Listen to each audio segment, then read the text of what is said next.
Yo creo que si son tan amables, por favor, me acompañen en sus Biblias. En el libro de Mateo, capítulo 6, versículos del 25 al 34, que es nuestra última predicación sobre el texto de Mateo 6. Ha sido de mucha bendición para mi vida particularmente exponer esta predicación de Mateo 6. Me imagino que también para la iglesia ha sido de bendición. Amén. Si son tan amables, pónganse por favor sobre sus pies unos minutos para que compartamos estos textos. Leemos la palabra del Señor. Dice así: por tanto os digo, no os afanéis por vuestra vida, que habéis de comer, que habéis de beber, ni por vuestro cuerpo, que habéis de vestir. ¿No es la vida más que el alimento y el cuerpo más que el vestido? Mirad las aves del cielo, que no siembran ni ciegan, ni recogen en graneros, y vuestro Padre Celestial las alimenta. ¿No valéis vosotros mucho más que ellas? ¿Y quién de vosotros podrá, por mucho que se afane, añadir a su estatura un codo? Y por el vestido, ¿por qué os afanáis? Considerad los lirios del campo, cómo crecen, no trabajan ni hilan. Pero os digo que ni aun Salomón con toda su gloria se vistió así como uno de ellos.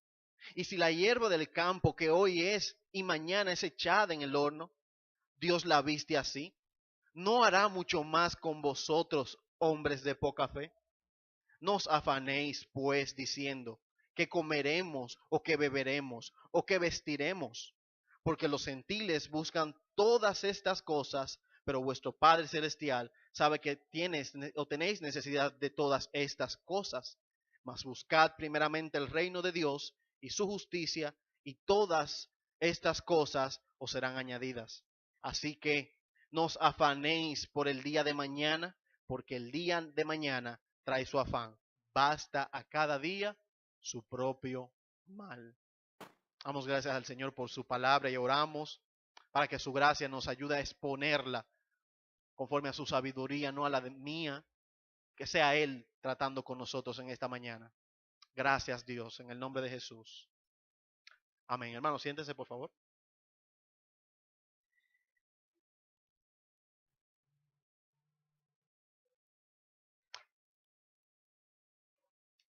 Hermanos, cuando usted y yo escuchamos la palabra siglo XXI, es lo primero que le viene a la mente. Bueno, particularmente a mí, lo primero que me viene a la mente cuando escucho la palabra siglo XXI es modernidad, automatización, cosas nuevas. Siglo XXI, definido por esas siglas en números romanos, 2X y una Y, es el símbolo de la modernidad y el futurismo que siempre soñamos. Bueno, yo recuerdo, hay una película que se estrenó en el año 1985, dirigida por Steven Spielberg. Una película que toda su trama rodaba alrededor de la figura de un vehículo que tenía la capacidad de viajar en el tiempo. Todos conocemos esa famosa película de Volver al Futuro, Back to the Future, right? Pero cuando vemos esa película y su rodaje y sus escenas, de hecho, en la primera parte hablaban en una de esas teletransportaciones al futuro. Veamos cómo usaban el año 2020. Cuando veíamos ese año 2020 en las películas futuristas, hace 10 o 15 años atrás, veamos esos carros que vuelan, todo robotizado, automatizado, que cuando vemos hoy el 2016 decimos, todavía no lo tenemos. Me engañaron. ¿Dónde está la modernidad? Bueno, definitivamente, hermanos, el siglo XXI todavía no nos ha regalado ese tipo de tecnología. Sin embargo, el siglo XXI sí nos ha traído otras cosas. Bueno, de hecho, hay cosas que particularmente en esa novedad del siglo se han vuelto en un problema. Hay un mal que el siglo XXI nos ha regalado a cada uno de nosotros y a toda la humanidad, el cual es considerado por muchos médicos como la enfermedad del siglo. Y a esa enfermedad del siglo que el siglo XXI, valga la redundancia, nos ha regalado, se le atañen muchas otras cosas. De hecho, se les responsabiliza de males a nivel general, de la salud, emocional incluso. Y se les responsabiliza posiblemente de que sea uno de los agentes que participen en la propagación del cáncer en una persona. Hermanos, hablamos del estrés, un asesino silente, el cual sigilosamente creo que alcanza las vidas de todas las personas. Él no hace acepción de personas por raza, por edad, por color, estatus social. De hecho, sin temor a equivocarnos, todos nosotros en alguna etapa de nuestra vida hemos padecido estrés o padeceremos de estrés. Hoy en día tenemos niños que al nacer son diagnosticados con tipos de estrés. Tenemos madres que al dar a luz, si caen en un estado emocional depresivo, son diagnosticadas con el estrés posparto. Parecería que el estrés está en todo lugar y en todo tiempo, que no hay nada que lo limite, hermanos. Lamentablemente, la enfermedad del siglo, ese asesino silente llamado el estrés, tocará la puerta de casi todos nosotros. Pero hablar del estrés en nuestro 2016, nuestro siglo XXI, sin mencionar cuál sería uno de los principales factores de ese estrés que nos consume, sería como algo incompleto. Y definitivamente cuando hablamos de estrés también tenemos que mencionar su acompañamiento o su razón en la mayoría de los casos, y son las necesidades económicas. Hoy en día, lamentablemente, las necesidades económicas juegan un papel fundamental en la medida en cómo nosotros ganamos estrés. Muchas veces nuestros estrés de vida y nuestras ansiedades provienen de no tener lo suficiente para sostenernos. Hoy en día hablamos de necesidades básicas que no son ya tan básicas, parecen más lujos.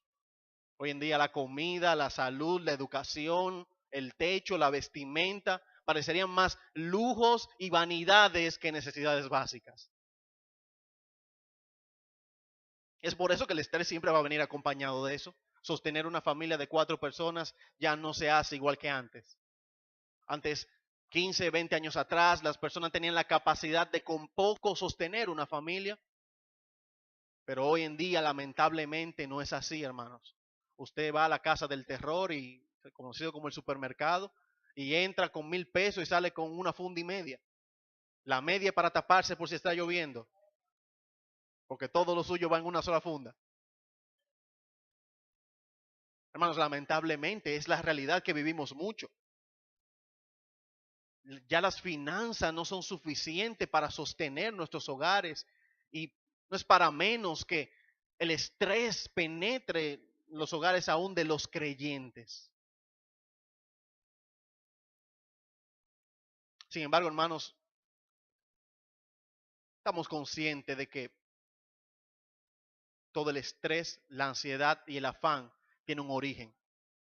Eso no simplemente apareció como arte de magia. Eso tuvo un origen, y fue en Génesis capítulo 3, donde vemos el origen de muchos de nuestros males. En el pecado y la caída vemos cómo el miedo penetró a la humanidad, cómo las cosas ya no salían tan bien como Dios la había diseñado. Y es por esa razón que el miedo nos embarga cada vez que abrimos la despensa de nuestras casas, la nevera, o simplemente revisamos la cuenta bancaria. Sentimos miedo, ansiedad, preocupación, porque no sabemos cómo vamos a resolver nuestro día a día. Es en el contexto de Mateo capítulo 6 que hemos venido viendo la serie de un problema del corazón, el título que le pusimos, donde vimos al Señor Jesús haciendo como hemos presentado una cirugía corazón abierto, donde allí Él va a las profundidades del corazón del hombre, no como el músculo, sino de sus intenciones, y la expone para llegar a la conclusión de que el mayor problema de la humanidad no está en las cosas, sino en el corazón. Tanto así que el Señor, comenzando en Mateo capítulo 6, expone las diferentes áreas donde en su contexto los escribas, fariseos y los que pretendían ser discípulos de él estaban evidenciando pecados que ellos no se imaginaban. Desde en la forma en que oraban, Mateo 6, los primeros 4 versículos, la forma en cómo también, la forma en cómo daban a los pobres, los primeros 4 versículos, la forma en que oraban, la forma en cómo ayunaban. Después la perspectiva que tenían de las riquezas, fue la última predicación que vimos de Mateo 6, como las riquezas jugaban un papel protagónico y a la vez antagónico en la vida del ser humano, porque lamentablemente las riquezas son vistas en muchas ocasiones como el principal Dios de muchos, y a la vez es el antagonista que no permite que Dios reine en la vida de las personas. Y es en ese contexto que vemos el texto de Mateo capítulo 6, evidenciando el problema, el evidente problema del corazón. Problema que va más allá de las acciones, un problema que va más allá de lo que hago, sino que también está fundamentado en las intenciones de las cosas que hago y dejo de hacer. Pero el flujo de pensamiento de Mateo, hermano, no solamente se fundamenta en evidenciar el problema del corazón. El flujo de pensamiento de Mateo, capítulo 6, no solamente se fundamenta en la certeza de que hay cosas que estaban siendo obstáculo para Dios reinar. El flujo de pensamiento de Mateo, capítulo 6, muestra de manera evidente cómo Dios no es la prioridad de muchos. Como lamentablemente muchas cosas, aún las cosas eclesiásticas, en algún momento llegan a tener prioridad por encima de Dios en la vida de los hombres. Y la idea contextual de Mateo 6, hermanos, es esa, es evidenciar cómo el hombre no le ha dado la primacía a Dios, cómo Dios no es la prioridad, sino las cosas. En esta porción bíblica de los versículos del 25 al 34, vamos a ver cómo nuestro Señor Jesús continúa su operación a corazón abierto de este capítulo de Mateo 6 que forma parte junto con el capítulo 5 y capítulo 7 de lo que es el Sermón del Monte. Sermón de la Bienaventuranza, donde allí se proclama la noticia más estremecedora de todas. Y es que la salvación y la gracia de Dios no proviene por muchas cosas que nosotros creíamos. Capítulo 5, bienaventurados los que sufren, los que padecen, los que lloran, los que tienen hambre y sed de justicia. Es una propuesta contra cultura. La propuesta del Evangelio siempre irá en contra de la cultura de los tiempos. Pero cuando vemos la porción bíblica de los textos del 25 al 34, titulado como el afán y la ansiedad, y históricamente para muchos el afán y la ansiedad ha sido la idea central de esa porción bíblica del 25 al 34, pero cuando nos acercamos al texto y lo analizamos y hacemos un esfuerzo de exégesis más detallada, nos vamos a dar cuenta que aquí hay una intención prioritaria y trascendente que va más allá de la simple idea de no afanarse y de no preocuparse.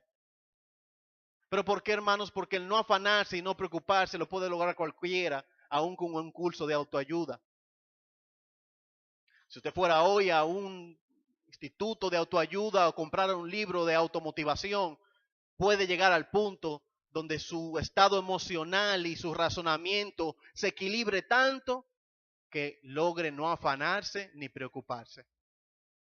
Por lo tanto, decir que el afán y la ansiedad sería la idea central de esta porción del 25 al 34 no nos permitiría ver la verdad trascendente que tenemos en esos textos.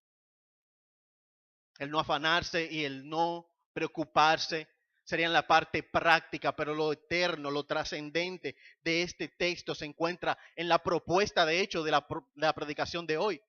Y es que debemos confiar en Dios de manera incondicional. Debemos confiar en Dios de manera incondicional. Es la verdad trascendente de la porción bíblica del 25 al 34 de Mateo capítulo 6. El afán y la ansiedad es el resultado de que no estamos confiando en Dios. La medida en que el hombre no confía en Dios, en la medida en que Dios no es la prioridad de la vida de los hombres, en la medida en que cosas ocupan el lugar de Dios, incluso las riquezas, nos vamos a preocupar, nos vamos a afanar porque no estamos confiando en Dios.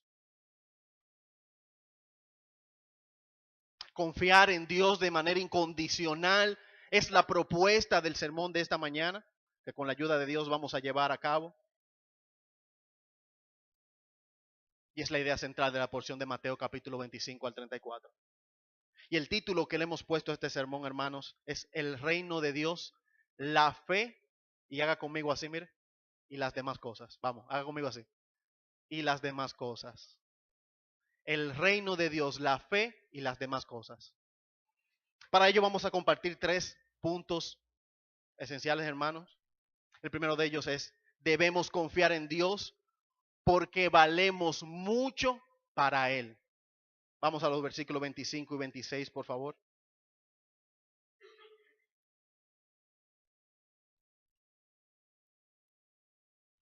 Dice así, por tanto os digo, no os afanéis por vuestra vida, qué habéis de comer, qué habéis de beber, ni por vuestro cuerpo, qué habéis de vestir. ¿No es la vida más que el alimento y el cuerpo más que el vestido? Mirad las aves del cielo que no siembran, ni ciegan, ni recogen en graneros, y vuestro Padre Celestial las alimenta. ¿No valéis vosotros mucho más que ellas?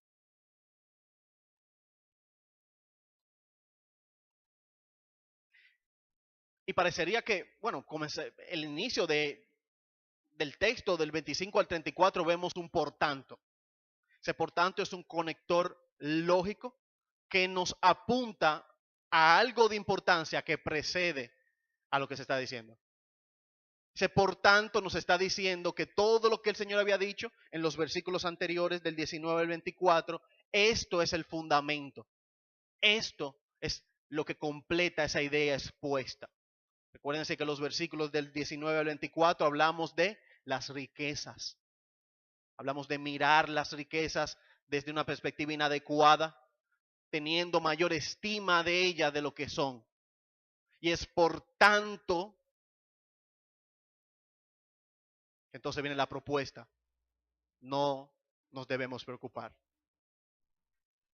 Y parecería algo sencillo, práctico, de fácil aplicación, que simplemente leyendo nuevamente estos textos y diciendo amén, podríamos cerrar el culto de esta mañana e irnos a nuestras casas. Sin embargo, hermanos, la importancia de entender la confianza que debemos tener en Dios radica en las razones que el mismo Jesús plantea de por qué. Debemos confiar en Dios, versículo 25, porque la vida no es simplemente vestido y comida.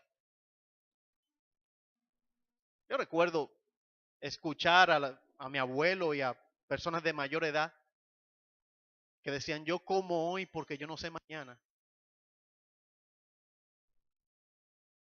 Yo como hoy, yo mañana no sé. Pero con el pasar del tiempo, ya nosotros no pensamos en comer hoy. Nosotros pensamos en comer hoy, en comer por los próximos 20 años. Y nos preocupamos porque no tenemos quizás un plan estratégico que nos permita comer seguro los próximos 20 años. ¿Qué ha pasado? ¿Por qué se perdió esa esencia del estar consciente de lo importante del presente? Bueno, hablamos del Génesis capítulo 3, la caída y el pecado, como el miedo entra a la vida del hombre, la falta de contentamiento y el temor del día a día son parte de las consecuencias del pecado y la caída. Pero en la antigüedad, incluso en el contexto bíblico, los primeros creyentes y los judíos israelitas antiguo testamentario tenían una cosmología muy clara de lo que representaba a Dios para sus vidas. Tan sencilla como saber que el agua que cae del cielo no es simplemente agua que cae del cielo.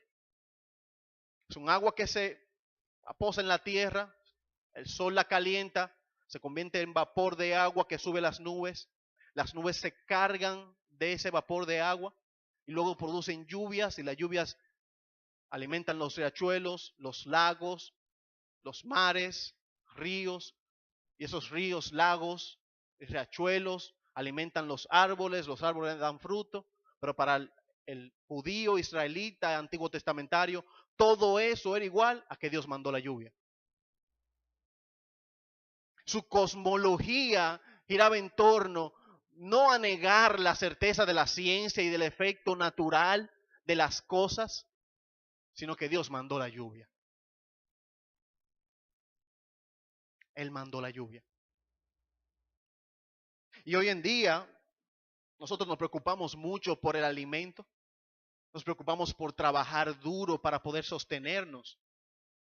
Pero eso no quiere decir que vamos a llegar a un extremo de despreocupación que caigamos en la sinvergüencería.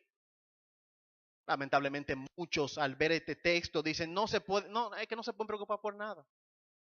Deje lo que Dios resuelve. No, hermano, tenemos un llamado. Bueno, de hecho, Génesis capítulo 2, versículos 15 y 16, fue el mandato cultural. Allí Dios mandó a Adán a que cultivara la tierra. La cultivara, la preparara, pero que también se alimentara de ella. Entonces esa preocupación por el trabajo que usted y yo tenemos no fue algo con lo que simplemente apareció de la nada o salió en nosotros como ese niño que soltaron en el bosque, en la selva con los leones y los osos, el libro de la selva, y tuvo que aprender a sobrevivir y a autoalimentarse y a batallar con grandes fieras. Hermanos, el ser humano no es así. Eso es una película. Nos presenta a un ser humano trascendente que logra vencer con las barreras y que aprende todo por sí mismo y se autodefiende y todo lo logra por sus propias fuerzas y se convierte casi parte de la naturaleza. Hermanos, los principios que tenemos de trabajo, de esfuerzo para sustentarnos nosotros y sustentar a nuestras familias no es simplemente algo que aprendimos de nuestros padres, fue algo que Dios puso en nuestro corazón. Porque fue Adán que le dijo, cultivarás la tierra y te alimentarás de ella. Cuando vemos a Adán, no simplemente vemos a Adán, vemos a la humanidad. Dios puso en el hombre esa esencia de cultivar, de alimentarse él y alimentar su familia. Eso vino en nosotros, hermanos. Por lo tanto, verlo y pensar que el afán que hoy tenemos y que la sociedad tiene es parte de que el hombre se ha encontrado en la necesidad de sobrevivir en un mundo lleno de adversidades, parecería que no damos a Dios la autoría de la esencia de lo que somos. Usted y yo somos lo que somos porque Dios nos diseñó así. Claro, en el sentido que aplica al contexto del trabajo. Por lo tanto, abrazar la idea de que el trabajo arduo y esmerado y tenaz, producto de mi deseo, quitaría a Dios. Y no sería como esa cosmología que tenían los judíos e israelitas antiguo testamentario, que a pesar de que las cosas tenían un círculo natural, ellos decían, lo hizo Dios. La tierra que él iba a labrar era una tierra que iba a ser sostenida por Dios. Hermanos, una pregunta importante. ¿Quién nos garantiza a nosotros el equilibrio diario de las cosas para nosotros planificar a 20 años? Hermanos, ¿qué le garantiza a usted y a mí que en los próximos 5 años el mundo va a continuar como está y usted va a continuar trabajando, viviendo con su familia, haciendo lo mismo día a día? ¿Quién lo garantiza? ¿Quién nos garantiza a nosotros que no habrá un gran cataclismo en los próximos 5 minutos que acabe con la humanidad? Hermanos, porque el mundo está sostenido en la mano de Dios. El mundo está sostenido en la mano de Dios y nosotros vivir una vida llena de preocupaciones y de afanes sin quitar, o mejor dicho, quitando la imagen de Dios del escenario y sin darle a Él la autoría de sostener todo lo creado, hermanos, nos hace afanarnos y preocuparnos. Aquí lo que está en el tema que está en cuestión, hermano, no es tanto el afán y la ansiedad por sí. Es quien está detrás de un mundo equilibrado y sostenido. La cosmología judía, antiguo testamentaria, aún la lluvia que caía, los árboles que daban su fruto por sí solos. Ellos entendían que todo estaba hecho por Dios y estaba siendo dado por Dios. Dado por Dios. Pero ¿cuál es el problema, hermanos? ¿Por qué nos preocupamos? ¿Por qué nos afanamos? Porque para nosotros, lamentablemente, las cosas terrenales, intemporales, no son parte de la vida, sino se convierten en la vida misma. Es cuando el ser humano quita a Dios del escenario y piensa que la vida se circunscribe simplemente a lo que está viendo, a lo que tiene delante. Entonces comienza el problema. Hermano, la vida, el mismo Cristo, su primer argumento de por qué no debemos preocuparnos y afanarnos es porque la vida es más que comida y que vestido. La vida es más que simplemente comer diariamente, que vestirnos y tener una familia. Bueno, de hecho, si la vida fuera simplemente, hermanos, lo que estamos viendo, esto fuera una broma pesada. Fuera una broma pesada, hermanos, porque qué difícil es una vida donde simplemente nos levantamos diariamente a hacer las mismas cosas sin sentido. Es por eso que filósofos como Jean-Paul Sartre plantean en el siglo XVIII, en el existencialismo fatalista, que la vida y todo lo que existe es una náusea. Que cuando llegamos a verla, que es rutinaria y sin sentido, sentimos náusea y lástima del ser humano. ¿Saben por qué plantea eso? Porque quitó a Dios del escenario. Hermanos, cuando quitamos a Dios del escenario del diario vivir, vamos a ver la vida como algo sin sentido y de hecho vamos a reducir lo que implica la vida misma a simplemente comer, vestir, tener casa, etcétera. Y etcétera. Hermanos, la vida es más que lo material. El primer argumento de Cristo es la vida es más que lo material.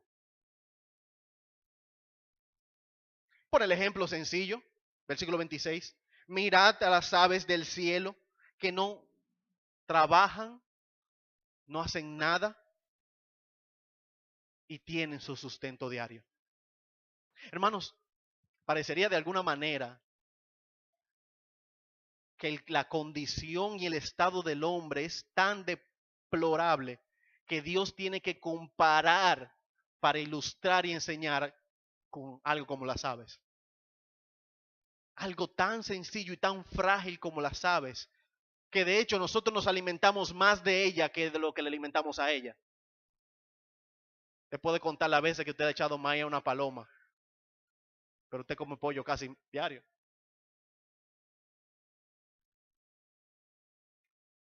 Nos alimentamos más de ella de lo que nosotros como seres humanos las alimentamos a ella y aún así nunca hemos visto un ave que se muera de hambre.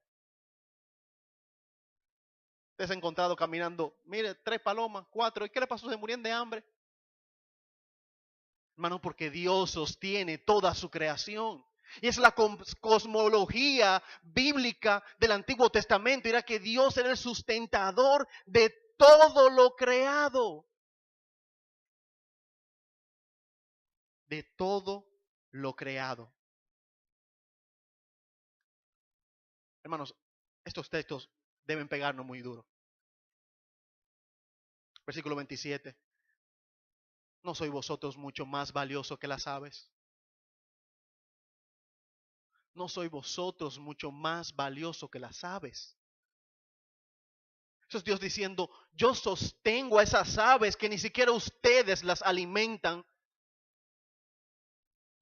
¿Cómo no voy a sostenerlos a ustedes que son más valiosos que ellas?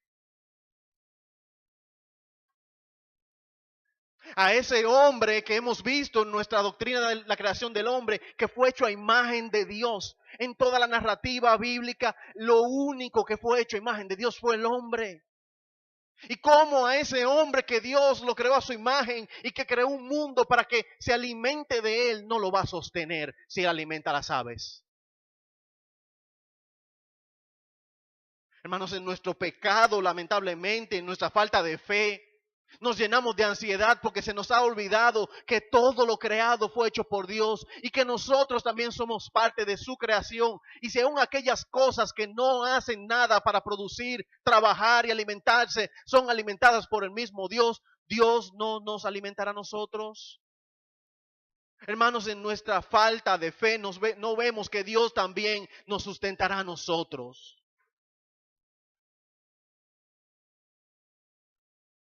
Y lamentablemente, la falta de fe también es pecado, hermano. ¿Usted lo sabía?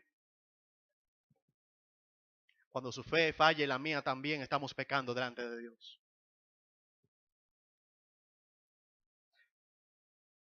Mirad las aves del cielo que nos recogen en graneros, no prácticamente parafraseando, no hacen nada.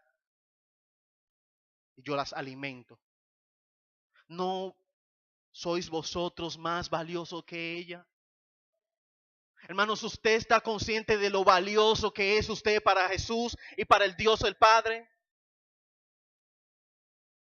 Bueno, pues permítame recordarle que Cristo murió en la cruz por usted y por mí. Somos tan valiosos que Él murió en la cruz. ¿Y cómo no habrá de sostener nuestro alimento diario?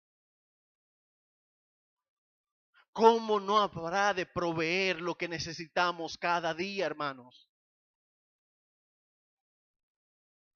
Y glorifico al Señor porque este es el mejor momento para ver esta prédica. Momento de tiempos difíciles económicos, donde de hecho están los escolares, un gran trauma para muchos. Hermanos, Dios es el sustentador y el proveedor de todo lo creado. También lo sostendrá usted.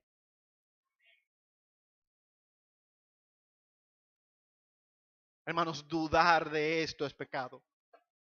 Dudar de que Dios puede hacer eso es pecado.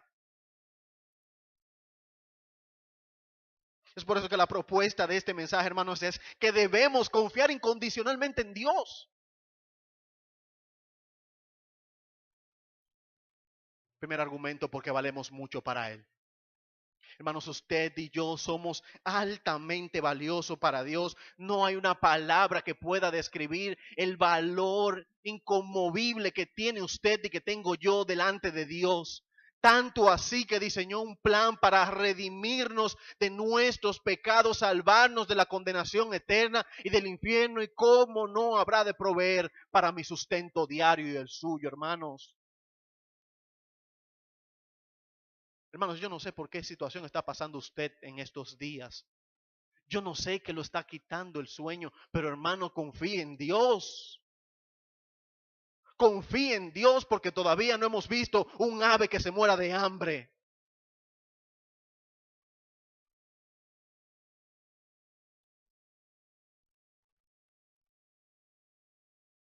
No hemos visto un ave que se muera de hambre, hermanos. ¿Cómo Dios no proveerá para nosotros? Debemos confiar en Dios. Segundo argumento. Pues Él es el sustentador de todo lo creado. Vamos rápidamente a los versículos 28 al 30.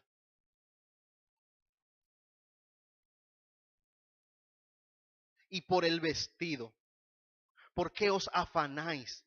Considerad los lirios del campo, cómo crecen, no trabajan ni hilan, pero os digo que ni aun Salomón, con toda su gloria se vistió así como uno de ellos.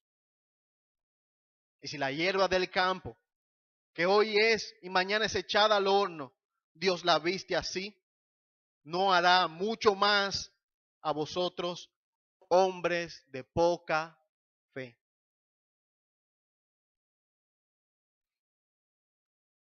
Hay un emperador romano que en los tiempos nuevo testamentarios, después que Cristo estableció su iglesia y que los apóstoles predicaban el evangelio, trataba de mitigar el alcance de la iglesia al ver cómo prosperaba ella.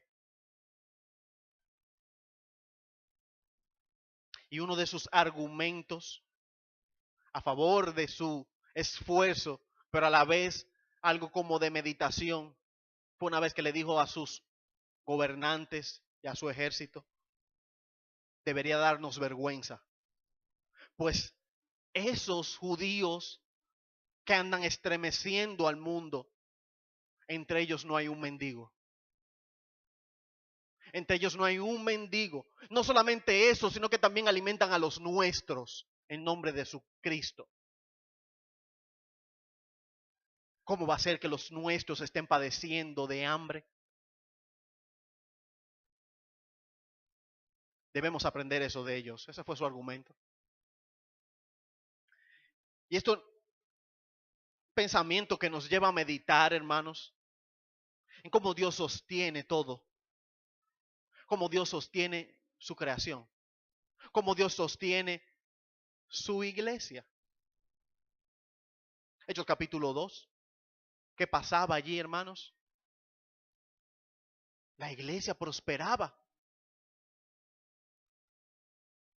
Vendían todo lo que tenían y lo ponían a disposición de los apóstoles, no de los nuevos apóstoles que hoy la iglesia padece y ellos en mansiones, no en disposición de esos profetas que piden para sus lujos y sus vanidades,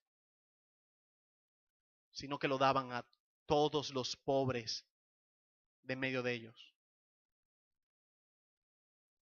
Hermanos, y eso no pasa simplemente porque somos buenos. De hecho, la Biblia dice que no hay bueno ni aun uno. Romanos capítulo 3. Hermanos, eso pasa porque Dios sostiene toda su creación. Eso pasa porque Dios sostiene toda su creación y a su iglesia de manera particular. Yo no sé ustedes, pero tengo testimonios de haber llegado a la iglesia, a esta iglesia, con dificultad. Y que un hermano se motive por el Espíritu de Dios y coopere conmigo. He sido alimentado en esta iglesia. Mi casa ha sido alimentada en esta iglesia por hermanos. No en otra, en la suya. ¿Pero por qué, hermanos? Porque Angel es más buen mozo. Que de hecho, no, no, mis amados hermanos. Sino porque Dios mueve a través de su Espíritu Santo a personas que se dejan usar por el Señor para sustentar a su iglesia. Yo me imagino que ese no es mi caso exclusivo. También ustedes han sido bendecidos en algún aspecto por un hermano de su iglesia. Hermanos, eso lo hace Dios. Y esa es la evidencia de que Dios sostiene toda su creación y particularmente su iglesia. Particularmente su iglesia. Y eso también es un llamado a nuestros corazones para entender cómo opera Dios, hermanos. Cuando venimos aquí cada miércoles o un domingo, mientras oramos en nuestra casa y decimos: Señor, mira las necesidades de tu iglesia, provéele, Señor. Estamos orando para que el Dios de los cielos mueva un corazón, sea dentro de su iglesia o fuera de ella, que vaya a sostenerlo a usted, que vaya a ayudarle a usted. Y es por eso que cada día, hermanos, debemos orar y orar juntos y pedirle al Señor: sustenta tu iglesia, ayuda a tu iglesia. No porque dudemos de que Él lo va a hacer, sino confirmando que es de Él que estamos dependiendo. Cuando usted ora a Dios, hermanos, usted está orando, usted está dando una manifestación de confianza en que el Dios creador y sustentador de todo hará algo en su caso particular. Hará algo en su caso particular. Y esa es nuestra esperanza. Esa es nuestra esperanza. Y es por eso que el Señor confronta con el segundo argumento. ¿Y quién de vosotros, por ansioso que esté, puede añadir una hora al curso de vida? Hermano, ¿quién? Yo recuerdo escuchar compañeros de trabajo decir, óyeme, si le pusieran una horita más esta 24 horas, para después decir, si le pusieran una más a las 25, y llegaríamos a 100 horas, hermano, si fuera así. Hermanos, porque el tiempo nunca es suficiente cuando solamente estamos afanados por él. Pero cuando nuestro tiempo es visto con gozo, con gracia de Dios, y hemos de pensar que el Señor nos regala cada día con nuevas misericordias, con nuevas oportunidades de hacer nuevas cosas, hermanos, no importa si son 12 o 24 horas, usted la va a pasar con gozo. Con gozo. Pero el motivo de su gozo no puede estar en la esencia de lo que usted hace. La mayor razón de su gozo y de su contentamiento debe encontrarse en la esencia de quién es Dios en su vida. Hermanos, ¿de quién es Dios en su vida? Vivimos en un tiempo, hermanos, donde ya no se vive por convicción. Si hay algo que nuestro siglo XXI evidencia junto con la modernidad y muchas otras cosas más, es la falta de convicción. Vivimos tiempo donde todo es medible, mesurable y cuantificable. Donde usted tiene éxito de acuerdo a lo que usted ha construido. Usted tiene una casa, usted tiene un buen vehículo, sus hijos en buenos colegios y muchos otros atributos económicos más, usted tiene éxito. Donde la propuesta del éxito en todo el sentido de la palabra gira en torno a lo económico. Hermanos, eso no demuestra convicción. Porque la convicción en esencia nunca se evidenciará por lo material, por lo que tenemos delante de nuestros ojos. La convicción siempre se va a evidenciar por lo que hemos creído. Por lo que usted ha creído y abrazado, sin importar cuál sea la evidencia que tiene delante de sus ojos, la convicción es esa, lo que yo he creído.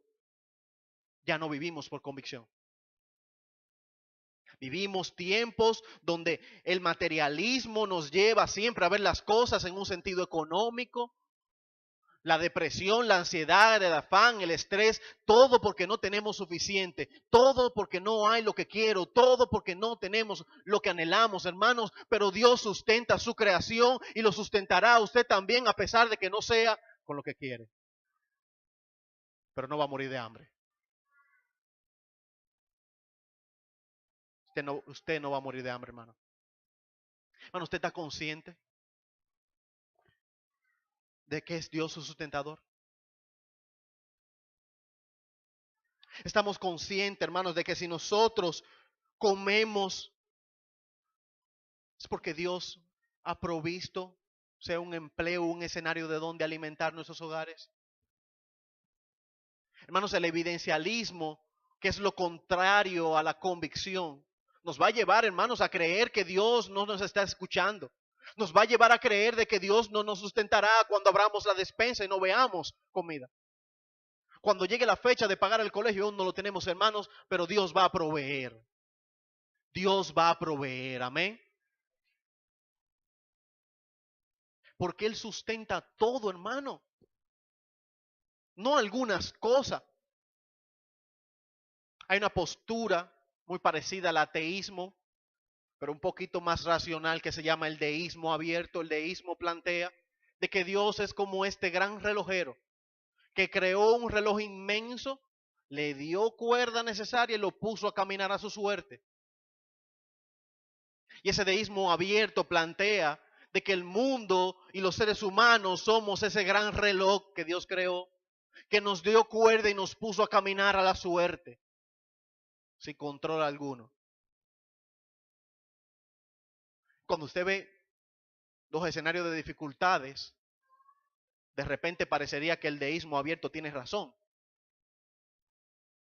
Hermanos, pero no es así. Dios no es un creador que simplemente hizo una gran cosa y la dejó a su suerte. Dios al día de hoy sostiene todo lo que creó.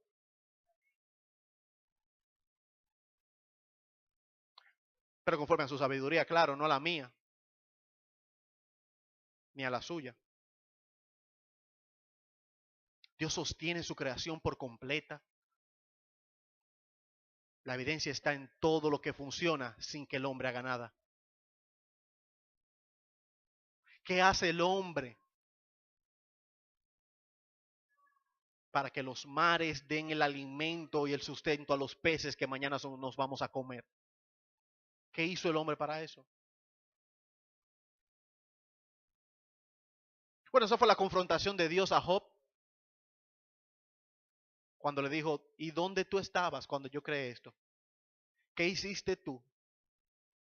Hermano, ¿qué hizo el hombre para que el mundo se mueva con el equilibrio y la armonía con que lo hace, a pesar de los cambios climáticos y la catástrofe que vemos? Hermanos, hay armonía en el mundo. Y sabemos que esas catástrofes son parte del pecado y la caída. Romanos capítulo 8 dice que la tierra gime esperando la redención. Dice en Génesis 3 que el mundo también fue maldito por el pecado. ¿Qué hacemos usted y yo para que todo funcione con la armonía con la que funciona? Hermano, no hacemos nada, pero seguimos preocupados, seguimos afanados, seguimos volviéndonos locos. Y si no hay suficiente, y si el colegio, y si la luz, y si qué voy a hacer mañana, qué voy a hacer en 3 años, de qué voy a vivir. Y es a esto que Dios le llama hombre de poca fe. Hombre de poca fe, versículo 30, parte B. No hará mucho más por vosotros, hombres de poca fe. Hombres de poca fe. Nuestro tercer argumento, hermanos. Debemos confiar en Dios y no preocuparnos. Creo que este es el argumento fundamental, hermanos. Y aquí llega el clímax de la idea del autor. Y es el argumento más trascendente que Cristo Jesús pudo haber dado en ese momento. Y es el argumento que nos debe convencer hoy en esta mañana a que tenemos sustento diario y que Dios está en control de nuestras vidas por una condición particular. Acompáñenme por favor, versículo 31 y 34.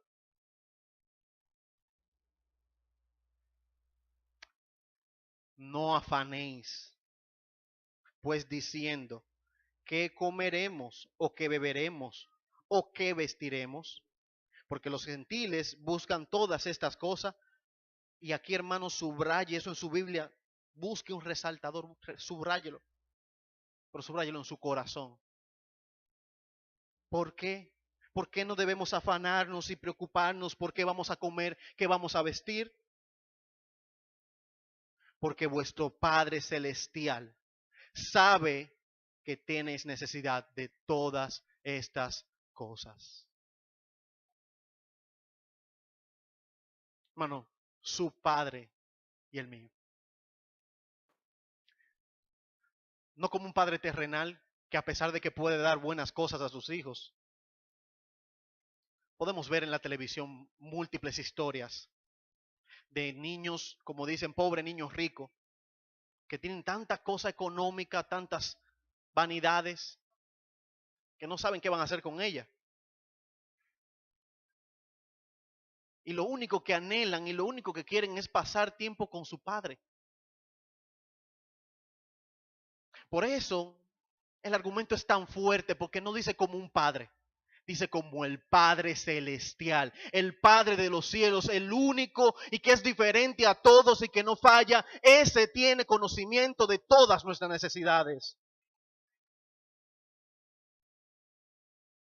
Plantear esto en medio de un contexto de judíos, israelitas, antiguos testamentarios, que tenían pleno conocimiento del Padre Celestial, parecería algo sencillo. Pero Jesús está estremeciendo a ese grupo de hombres con un planteamiento tan elemental y básico que ellos debían manejar a plenitud. Y era que Dios era su Padre. Si había algo, hermanos, que los israelitas tenían conocimiento pleno de ello, era que Dios era su Padre. Para ellos no le cabía la menor duda de eso. Dios era su Padre. Pues Dios lo libró de los egipcios, lo sacó de esa tierra de esclavitud. Él era su Padre y Él se reveló a Moisés diciendo, yo soy el que soy. Pero también le llamó a ellos pueblos míos.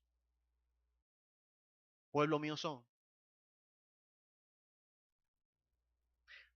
Pero lamentablemente, como hoy también pasa con nosotros, de repente tenemos un tipo de amnesia selectiva donde queremos olvidar una sola cosa, y es que Dios nos va a sostener.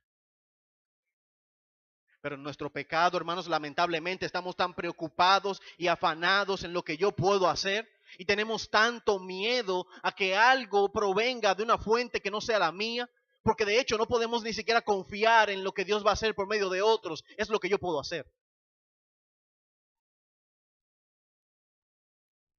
No podemos confiar en que Dios buscará la forma de resolver. No soy yo el que tengo que resolver. Si yo no trabajo, nadie va a trabajar por mí. Si no soy yo el que me paro temprano a salir, a buscarme el moro, ¿quién lo hace por mí? Esa es la palabra de todo hombre. Soy yo el que sostiene esta casa. Ajá. Lamentablemente en nuestro pecado, hermanos, todos en algún momento hemos abrazado la idea de qué es lo que yo hago, lo que puedo hacer, lo que hago, lo que yo voy a hacer, lo que tengo que hacer, lo que debo hacer. Pero es una confrontación total a una idea de autosuficiencia sembrada en el corazón del hombre. Hermanos, si hay algo que en esta mañana tiene que salir de nosotros, es la autosuficiencia. Nosotros no podemos salir en esta mañana de esta iglesia creyendo que todavía se trata de nosotros. Hermanos, se trata de lo que Dios quiere hacer en usted. No se trata de mí, ni se trata de usted. Pero además de la teología que vemos en esta mañana, también Dios utiliza escenarios prácticos para cumplir su obra. Y ahí están las pruebas. Hermanos, la prueba viene a ser el bisturí que Dios utiliza para operar a ese paciente que padece de una enfermedad en el corazón. Y Él, como un buen padre, operará en nosotros de manera definitiva un cambio donde radicará la autosuficiencia. Hermanos, si usted y yo somos de Dios, déjeme decirle, si usted es un nuevo nacido, si usted es un convertido, y si usted dice servirle al Señor de manera genuina, déjeme decirle y alentarlo con lo siguiente: a su vida van a llegar pruebas. Van a llegar pruebas sin temor a equivocarme. Bueno, Juan capítulo 16, versículo 33, que dice que en el mundo tendremos, no tendrán algunos, no tendrán ellos, tendremos. Pero confiad que yo vencí el mundo. Hermanos, porque la prueba va a llegar. Ella va a llegar por el simple hecho de que estamos en un mundo de muchas desigualdades, un mundo caído en pecado donde vemos personas que acumulan tantos bienes y otros que tienen tan poco. Su preocupación y la mía de alguna manera puede estar siendo alimentada por una razón genuina. Porque cuando usted se levanta cada mañana durante los últimos 10 años de su vida y ve que no ha podido ni siquiera sostener bien su familia, sin embargo ve a otros que juegan con el dinero, usted dice, ¿qué es lo que está pasando en este mundo, Dios mío? Cuando usted tiene que prácticamente orar noches completas para que Dios mande para la provisión del otro día, y usted ve personas que pudieran hacer avioncitos con el dinero, dice, ¿qué es lo que está pasando?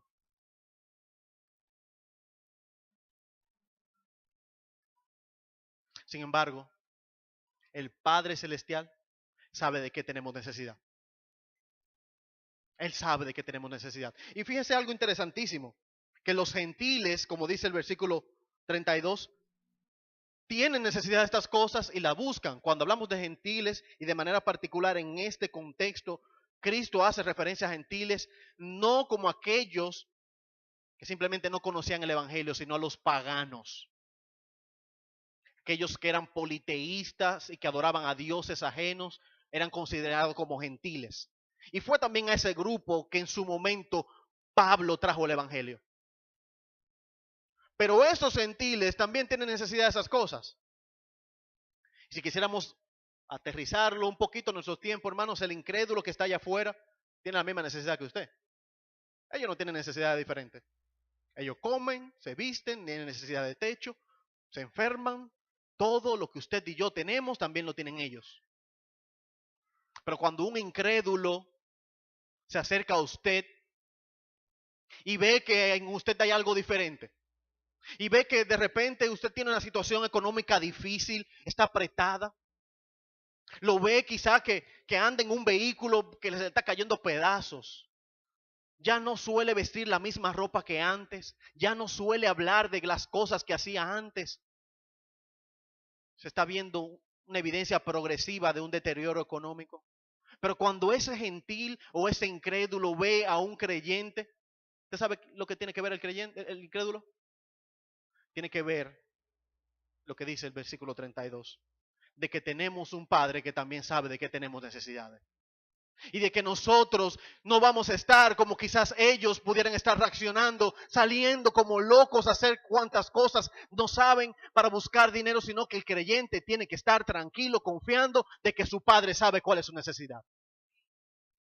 Y que esa certeza de convicción y esa confianza sirva como testimonio para predicar a Cristo.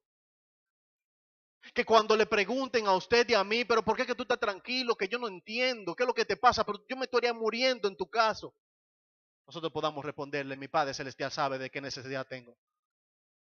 Sabe lo que necesito. Sabe que me hace falta y Él me va a proveer. Hermanos, eso es una oportunidad majestuosa y es el llamado de Cristo en este momento. Testifiquen por medio de su fe. Testifiquen por medio de su fe. Den a conocer al Padre Celestial por su fe. Ya para finalizar, y no es un punto, ya vimos los 3 puntos que queríamos compartir. Pero si dejáramos estos textos aparte, sin ni siquiera comentarlo, no pudiéramos irnos de aquí confiados. Hermanos, versículo 33. Hay algo que sí debemos hacer. En esta predicación vimos cómo Jesús, por un medio de contraste, dice todo lo que no se debía hacer. No se debían afanar, no se debían preocupar, no deberían estar ansiosos. Contrastó con lo que deberían hacer o cómo deberían estar, tranquilos, confiados. El flujo de pensamiento del autor gira en torno a esa confianza inaludible, esa confianza inconmovible, sin importar qué, una confianza fiel, completa y segura en la persona de Dios. Pero versículo 33 y 34 cierra con broche de oro lo que todo creyente debe hacer. Y es allí donde nosotros vamos a evidenciar si estamos confiando en Dios de manera incondicional. Versículo 33, más buscad. Hermano, no buscar otro ingreso, otra entrada. No buscar unos ahorritos que están por ahí, qué sé yo. No buscar la forma de agregar estrés y carga a su vida. Oiga lo que dice. Mas buscad primeramente el reino de Dios y su justicia, y todas estas cosas serán añadidas. Hermano, cuando hablamos del reino de Dios, de manera particular en este contexto, lo que el Señor Jesús está diciendo es, busquen que Dios gobierne su vida. Busque que sea Él el primero en todo su ser. Busque que sea Él el centro de sus intenciones y de todo lo que usted ama. Busque que sea su justicia sobre su casa y sobre usted. Y Él va a proveer todo lo que usted necesita, hermanos. Es a Él que debemos buscarles primero. No al dinero, no a las riquezas, no a que la gente nos vean, hermanos, no a las entradas extra, ni siquiera es al equilibrio emocional, hermanos. Tenemos que buscar a Dios.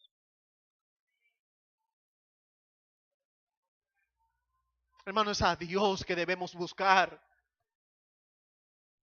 Porque por más que usted y yo nos afanemos, no vamos a lograr añadir una hora a la vida.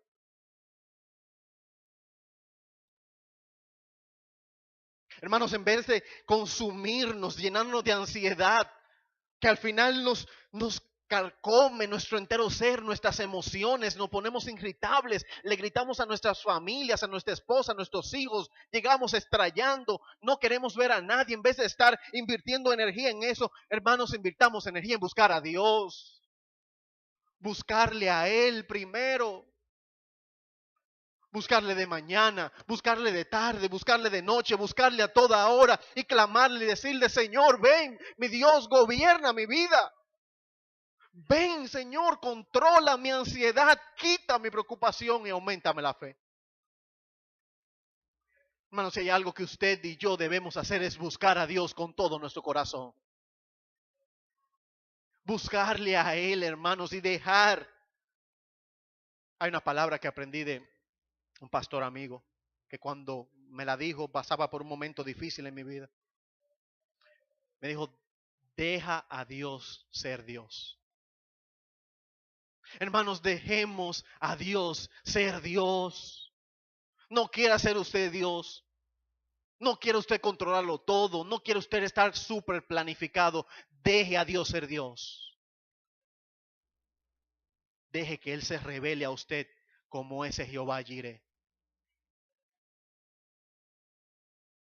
Déjelo. Déjelo que Él quiere sorprenderlo, hermanos. Usted vino en esta mañana preocupado. Usted cuando salga de aquí va a ir a su casa y se va a seguir preocupando. Pero yo le quiero pedir que deje a Dios ser Dios. Déjelo que Él lo sorprenda. Hermanos, Dios lo va a sorprender, pero déjelo. No siga luchando. No siga queriendo controlar las cosas. Deje que Dios lo sorprenda, que lo haga dar un fiflá para la gloria de Dios. Déjelo. Versículo 34. Así que, y concluye con algo más, aún más práctico. No afanéis por el día de mañana. ¿Por qué? Porque cada día, hermano, es inevitable. Esto, como dicen, verde con espina, guanábana. Déjelo, que cada día va a traer su propio afán. El abuelo de mi esposa, yo me río mucho. Comiendo al mediodía le decía a su esposa, que era la abuela de Talía, le decía, mire, ¿qué vamos a cenar?